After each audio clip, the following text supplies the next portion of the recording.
শবে কদর বছরের সবচেয়ে শ্রেষ্ঠ রাত। এ রাতের ইবাদত খায়রুম মিন আলফি শাহর, হাজার মাসে ইবাদতের চাইতে উত্তম।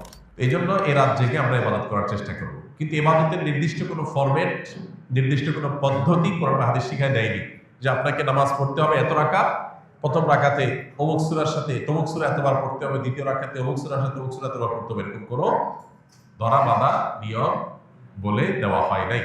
অতএব শবে কদরের নামাজ বলতে আলাদা কোনো ফরম্যাটের নামাজ নাই। আপনি দুই রাকাত করে নামাজ পড়বেন, ধীরে ধীরে সুন্দর করে যে কোনো সূরা দিয়ে পড়তে পারেন, যে কোনো সূরা যে কোনো সংখ্যকবার পড়তে পারেন, নির্দিষ্ট কোনো ফরম্যাট ঠিক করা নেই।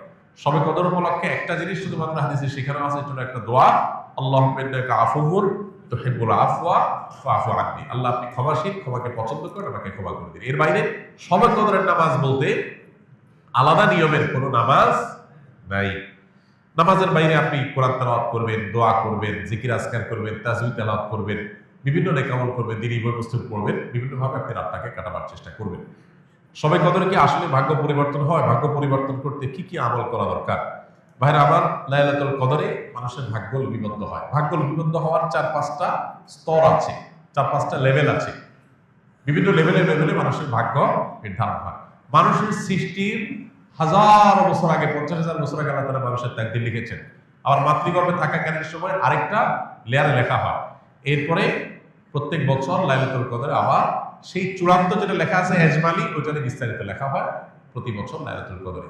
কোরআন কারীমে সূরা দুখানে আল্লাহ বলেছেন, ইন্না আনজালনাহু ফী লাইলাতিন মুবারাকাহ ইন্না কুন্না মুনজিরিন ফীহা ইউফরাকু কুল্লু আমরিন হাকীম। আল্লাহ বলেছেন, আমি এই কোরআনকে নাযিল করেছি বরকতময় রাতে। কোরআন কোন রাতে নাযিল হয়েছে? শবে বরাতে না শবে কদরে? শবে কদরে।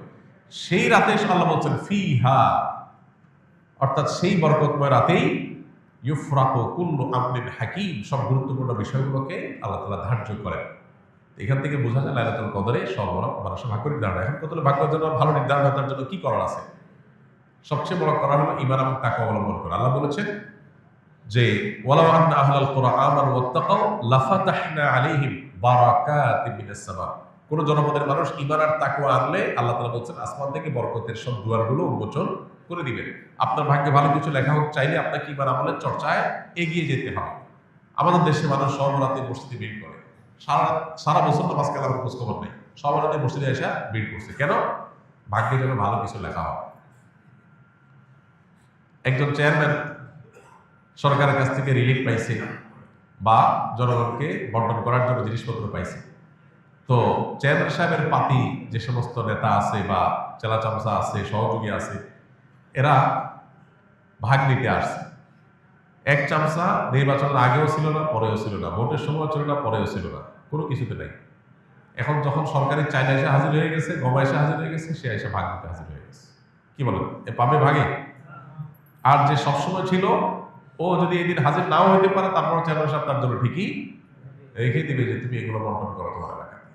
একইভাবে আল্লাহ রাব্বুল আলামিনের আনুগত্য যদি আমরা সবসময় করি, ইনশাআল্লাহ আল্লাহ আমাদের নসিবে ভালো কিছু দিবেন। এক রাতের ইবাদত করে সব নিজের পক্ষে নিয়ে নিবা, সারা বছর আকাম পূরণ করবো, এটা সঠিক পদ্ধতি না। দ্বিতীয়ত হলো লা ইয়ারদ্দু তাকদীর ইল্লা দুআ।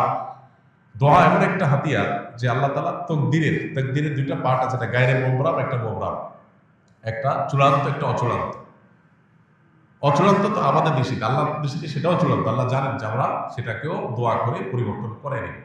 তো দোয়ার মাধ্যমে ওই তাকদীর পর্যন্ত আল্লাহ পরিবর্তন করেন। এই জন্য বিশেষ করে দোয়া করতে হবে। লাইলাতুল কদর হোক অন্য সময়, ইনশাআল্লাহ আল্লাহ তাআলা ভাগ্যে ভালো কিছু দান করবেন। শবে কদরে নাকি সকল গুনাহ মাফ করা হয়। তাহলে বান্দার হক যারা খেয়েছে এবং শিরকের গুনাহ, এগুলো কিভাবে মাফ হবে? আল্লাহ তো বলেছেন হাশরের ময়দানে সবকিছুর হিসাব দিতে হবে। শবে কদরে সব গুনাহ মাফ হবে, কিন্তু বান্দার হক তো মাফ হবে না ভাই।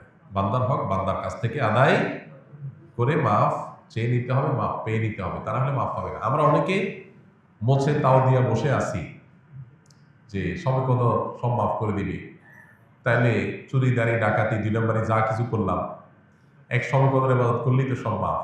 দেখুন, ইসলামের সাথে অন্য সব ধর্মের এখানে একটা মৌলিক পার্থক্য। খোদ ইয়াহুদিরা, আল্লাহ কোরআনে তাদের সম্পর্কে বলেছেন, ইয়াহুদিরা বলে লান তামাসসানান নারু ইল্লা আইয়ামাম মাদুদা। তারা বলে আমাদেরকে আগুনে জাহান্নামে কয়েকদিন থাকা লাগবে, এরপর আমরা জান্নাতে থাকবো। তাহলে আর অপরাধ না করার কারণ নাই তো, তাহলে অপরাধ না করে থাকতে কি দুঃখ? অল্প কাজে থাকা লাগবে, অনন্তকাল আমরা জান্নাত অটোমেটিক আমাদের গ্রান্টেড। এই জন্য তাদের অপরাধ থেকে বাঁচার কোনো গরজ নাই।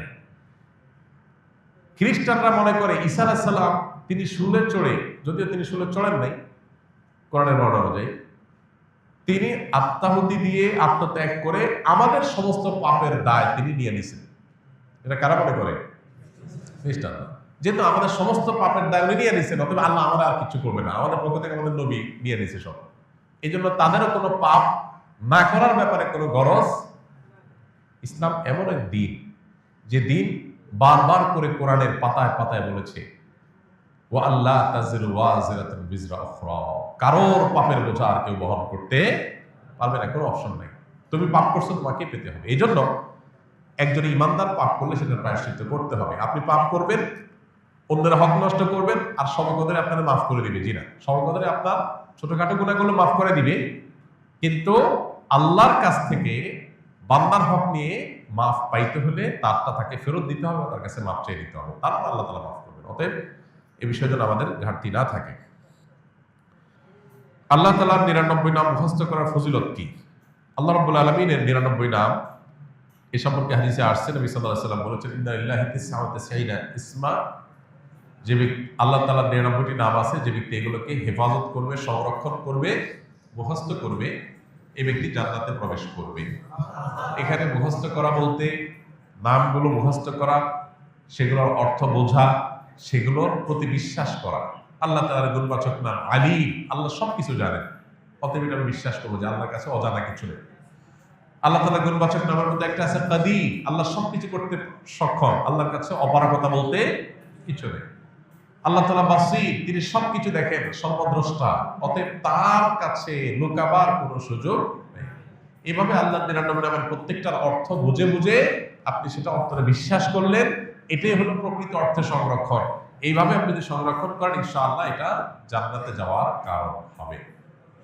আমাদের দেশে অনেকে আল্লাহর ৯৯ নাম, এটা অমুক নাম এতবার জপলে এই কাজ লাভ হয়, অমুক নামটা এতবার বললে বা জিকির করলে এই মনের মাকসাদটা, উদ্দেশ্যটা হাসিল হয়, এই জাতীয় নানা রকমের কথা আমাদের সমাজে প্রচলিত আছে। এগুলো তাজরিবা দ্বারায়, অভিজ্ঞতা দ্বারায় কোনো আলেম, কোনো দিনদার মানুষ এর উপকারিতা পেতে পারে, কিন্তু কোরআন হাদিসে কোথাও আল্লাহর কোন গুণবাচক নাম নির্দিষ্ট সংখ্যক বার জপার কোন নির্দেশ আমাদেরকে দেওয়া হয়নি। তাহলে কিসের নির্দেশ দেওয়া হয়েছে? আল্লাহর গুণবাচক নামগুলোর অর্থ বুঝে সেটার প্রতি বিশ্বাস মনে প্রাণে স্থাপন করা। এটা তাওহীদের গুরুত্বপূর্ণ একটা পার্ট, যেটা আমাদের অনেকেরই এখনো নেওয়া হয়নি। আমরা অনেকেই নিজেকে মুসলমান দাবি করি, আল্লাহর গুণবাচক নামের অনেক নাম আছে যেগুলো আমরা হয়তো শুনি না, জানি না, এবং সেটার অর্থ বুঝে যে মনে বিশ্বাস করবো, জানি না বিশ্বাস কোত্থেকে আসে। তো এই জন্য